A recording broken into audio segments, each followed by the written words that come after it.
Tu rêves de découvrir le Cambodge, mais tu ne sais pas par où commencer. Quel budget prévoir, où aller pour éviter les pièges à touristes et vivre une vraie aventure. Pas de panique, j'ai fait le voyage pour toi. Dans cette vidéo, je te donne un itinéraire optimisé pour 2 à 3 semaines au Cambodge avec mes meilleurs conseils pour voyager sans exploser ton budget. Des temples d'Angkor aux plages secrètes de Koh Rong, en passant par les villages flottants et les spots incontournables, je te dis tout. Alors prépare ton sac à dos et c'est parti. Bonjour à toutes et à tous, bienvenue dans cette nouvelle vidéo. Alors j'espère que vous allez bien et vous êtes enthousiastes à l'idée d'aller au Cambodge pour 2 ou 3 semaines. Dans cette vidéo, je vais vous présenter un itinéraire détaillé et un budget serré, moyen et large. Alors pourquoi vous avez bien fait de venir au Cambodge? Parce que le Cambodge, c'est un pays qui est vraiment chargé d'histoire, qui est vraiment magnifique, qui a une histoire qui est sublime. On a également une diversité de paysages qui est impressionnante entre la montagne, la mer, les plages paradisiaques. Vous allez voir, le Cambodge, c'est un petit pays, mais avec une diversité de paysages qui est assez large. Et n'oubliez pas, avant de partir en vacances, c'est toujours important de prendre une assurance. Quand on part loin de la France, si on a le moindre pépin, c'est bien d'être couvert. Donc c'est pourquoi je vous conseille d'utiliser Chapka. Donc Chapka, c'est une assurance qui est vraiment géniale. En cas de pépin, on est couvert directement, c'est simple d'accès. Et en plus de ça, avec le lien que je vous mets dans la description, vous avez moins 5%. Vous allez voir, en arrivant au Cambodge, donc la plupart du temps vous allez arriver à Phnom Penh, donc la capitale du Cambodge, vous allez devoir payer pour votre visa. Donc le visa coûte 30 $ américains. Vous allez voir, il y a une certaine mixité. Le Cambodge utilise encore énormément le dollar américain. Ils ont quand même leur monnaie locale qui s'appelle le riel, à savoir que 1 $ américain vaut 4000 riels. Quand vous allez arriver à l'aéroport, forcément, il va falloir que vous fassiez quelques démarches, donc le visa et avoir une carte SIM. Alors, avoir une carte SIM locale, c'est pas toujours évident. C'est pour ça que je vous conseille d'utiliser Airalo. Airalo, c'est une plateforme de eSIM. Donc, tout simplement, vous allez sur la plateforme, vous rentrez le pays dans lequel vous allez être et vous allez pouvoir avoir Internet directement sur vos téléphones, juste en payant directement. Et vous avez plusieurs forfaits au choix, que ce soit 5 Go, 10 Go ou plus. Donc ça c'est vraiment génial, comme ça vous n'avez pas de problème et dès que vous arrivez à l'étranger, vous avez directement Internet. Maintenant on va passer directement à l'itinéraire au Cambodge pour 2 ou 3 semaines. C'est parti!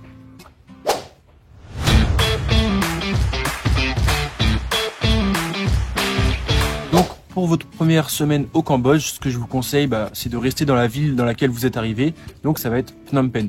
Phnom Penh, vous allez voir, c'est une capitale qui est vraiment bouillonnante et qui est vraiment géniale. Vous allez voir, il y a plein de petites rues, plein de street food. Donc avec ça, vous allez pouvoir vous régaler au niveau culinaire. Et en même temps, au niveau histoire, vous allez apprendre vraiment plein de choses. Il y a 2 endroits emblématiques qui représentent l'histoire du Cambodge. Donc c'est les Killing Fields et surtout S21. S21, c'est un musée qui retrace l'histoire du génocide du Cambodge et c'est vraiment un musée qui est prenant. Vous allez voir, c'est un musée qui est quand même assez intense.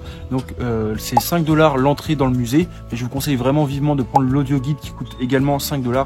Il y a en français, en espagnol, il y a dans toutes les langues et avec ça vous allez beaucoup mieux comprendre l'histoire du Cambodge et ce qui s'est passé pendant les Khmers rouges et le génocide cambodgien. Ensuite, vous allez voir, il y a une multitude de palais. Donc, les principaux, c'est le palais royal et Golden Temple. Donc, je vous mets des images juste là. Et vous allez voir, c'est vraiment magnifique. Pour vous déplacer, par contre, à Phnom Penh, faites attention. Il y a beaucoup d'arnaques, de tuk-tuk. Vous allez voir, le moyen privilégié pour se déplacer dans Phnom Penh, c'est les tuk-tuk. Mais il y a beaucoup d'arnaques. Donc, c'est pour ça que je vous conseille d'utiliser les plateformes, l'équivalent de Uber au Cambodge. Donc, les 2 plateformes, c'est Grab et Bolt. Après avoir passé 2-3 jours à Phnom Penh, je vous conseille vivement de descendre jusqu'à Kampot.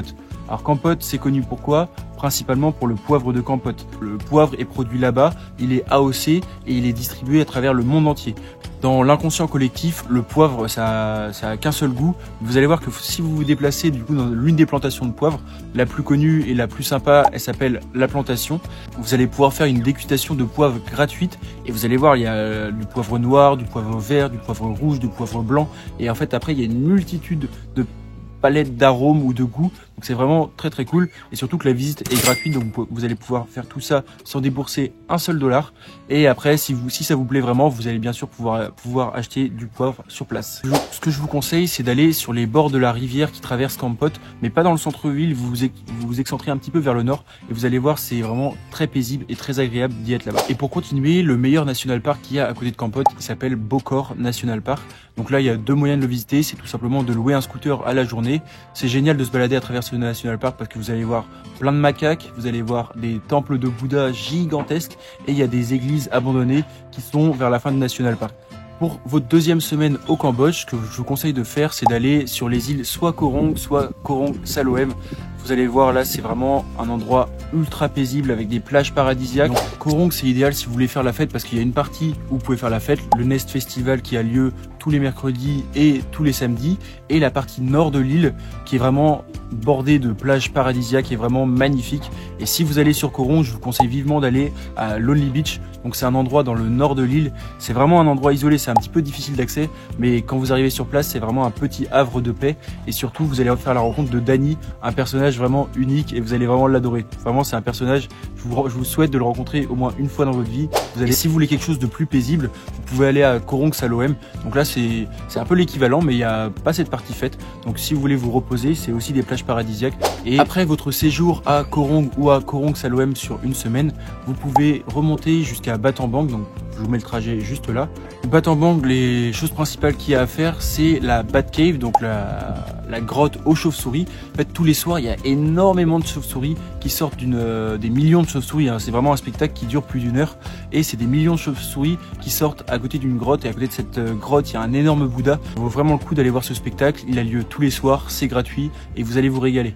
Ensuite, à Battambang, il y a pas mal de temples locaux. Donc vous faites une petite recherche sur Google, vous allez en trouver plein. Et vous prenez un scooter en vous déplaçant dans la ville ou en prenant un tour guide. Et après, vous allez arriver à l'endroit le plus emblématique de tout le Cambodge, c'est-à-dire les temples d'Angkor.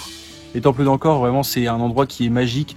Pour moi, c'est vraiment l'un des plus beaux endroits que j'ai eu la chance de voir dans ma vie. Les temples d'Angkor, c'est des temples qui datent du 9 ou du 12e siècle et qui étaient la capitale de l'Empire Khmer qui dirigeait toute l'Asie du Sud-Est.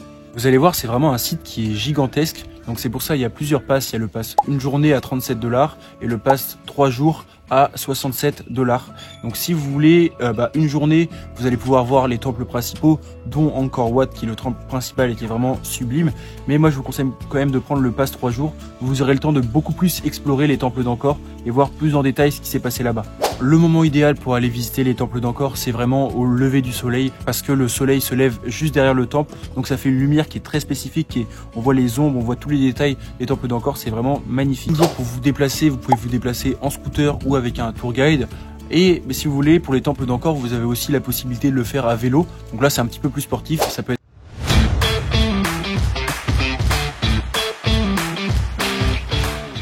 le moyen privilégié pour se déplacer au Cambodge, c'est le bus. Donc vous avez deux possibilités. La première, c'est de demander à votre hôtel ou votre hostel comment on peut réserver un bus pour aller dans telle ou telle ville. Et le deuxième moyen, c'est d'utiliser la plateforme One2Go Asia. One2Go Asia, c'est une plateforme qui est géniale. Vous allez sur la plateforme, vous réservez, le bus il vient vous chercher à un endroit précis, donc soit devant votre hôtel, soit à un point précis. Et après, il vous emmène où vous voulez.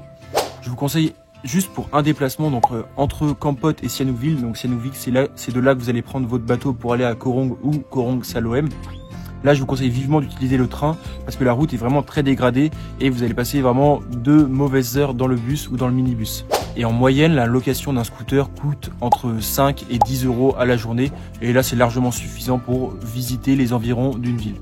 Maintenant, on va passer au budget et je vais vous donner 3 budgets. Donc le budget serré, le budget moyen et le budget large.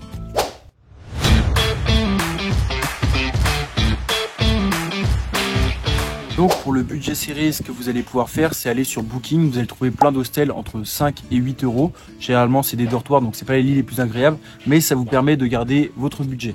Après, au niveau de la nourriture, vous allez pouvoir manger de la street food. Il y en a vraiment partout. Donc un repas, ça va vous coûter entre 1 et 3 $. Ça, il y en a vraiment partout. Et c'est intéressant parce que moi, je trouve que la street food, c'est vraiment la meilleure nourriture pour moi. Au niveau des transports, comme je l'ai dit, utilisez One2Go Asia ou les tuk-tuk sur place. Et attention, les tuk-tuk, utilisez bien Grab ou Bolt avant de vous faire arnaquer. Et c'est le meilleur moyen de découvrir le Cambodge. Donc là, vous en avez pour à peu près 8 € par jour. Pour les activités, les deux seules principales qui vont vraiment être payantes, ça va être la première, le musée S21 à Phnom Penh, donc le musée sur le génocide du Cambodge. Et la deuxième, c'est les temples d'Angkor. Vous pouvez prendre une seule journée si vous avez un budget vraiment serré. Au total, ça vous fera un budget entre 20 et 25 € par jour.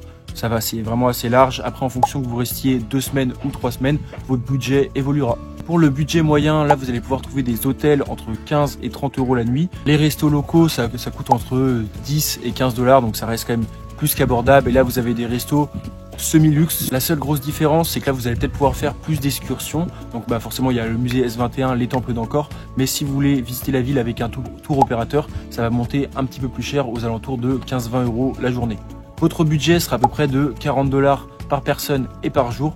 Donc après, en fonction que vous restiez 2 ou 3 semaines, c'est pareil, vous ajustez en fonction de la durée que vous restez au Cambodge. Pour les restos, pour le budget qui est large, donc justement voilà, plus confortable, vous allez pouvoir avoir des chambres d'hôtel entre 60 et 150 € la nuit.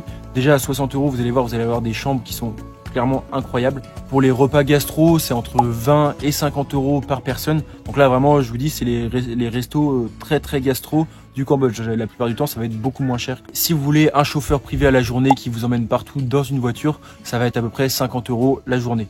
Si vous avez un budget plutôt large, comptez environ 80 € par jour et par personne au Cambodge. Et avec ça, vous allez voir que vous êtes vraiment très large. Voilà, vous avez maintenant le budget détaillé pour le Cambodge. Et pour tout ça, je vous conseille vivement d'utiliser les banques en ligne.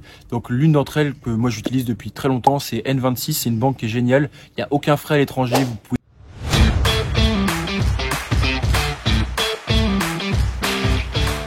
Pour les spécialités locales, je vous conseille vivement de goûter un hammock. Donc c'est le plat national qui est à base de poisson. Franchement, c'est un plat qui est vraiment délicieux, vous allez vous régaler. Sinon, en plats locaux, vous avez également le lok lak. Le lok lak qui est un plat à base de bœuf qui est vraiment délicieux aussi. Et le troisième plat, c'est le nom ban chok. Donc là, c'est des nouilles de riz avec une sauce au poisson. Donc ça aussi, c'est vraiment délicieux. Et partout au Cambodge, vous avez beaucoup de jus de sucre de canne qui est un petit peu spécifique au Cambodge. C'est tout pour l'itinéraire et le budget pour 2 ou 3 semaines au Cambodge. Si vous avez des questions, n'hésitez pas à me le mettre en commentaire. N'hésitez pas juste avant votre départ de prendre une assurance Chapka en cas de pépin, ça vous sera très utile et vous avez moins 5% avec le lien que je vous mets en description. Ensuite, pour l'étranger, pour avoir internet directement en arrivant sur place, utilisez Air Allo. Comme ça, il n'y a pas de problème. Vous arrivez au Cambodge, vous avez instantanément internet. Pour vous déplacer, comme j'ai dit, vous allez pouvoir prendre beaucoup de trains, de bus, de bateaux, de scooters, de tuk-tuk ou autres. Et pour ça, c'est bien de pouvoir voyager léger. C'est pour ça que je vous conseille vivement d'utiliser les sacs Osprey. C'est les sacs de meilleure qualité du marché. Il y a énormément de rangements et ils sont super résistants. Et pour tout ce qui est paiement à l'étranger, les banques en ligne, c'est ce qu'il y a de mieux. Donc N26, le compte, il est créé en 5 minutes. Vous recevez la carte en 1 semaine et après vous êtes tranquille pour pouvoir partir à l'étranger. Pour toutes ces astuces, je vous mets les liens en description et n'hésitez pas, je pense que ça vous sera vraiment utile au Cambodge. Donc, merci d'avoir regardé cette nouvelle vidéo. Pour moi, c'est toujours un plaisir de les faire. Si elle vous a plu, n'hésitez pas à mettre un petit like, un petit commentaire et à vous abonner. Et sur ce, je vous dis à la semaine prochaine pour une nouvelle vidéo. Ciao.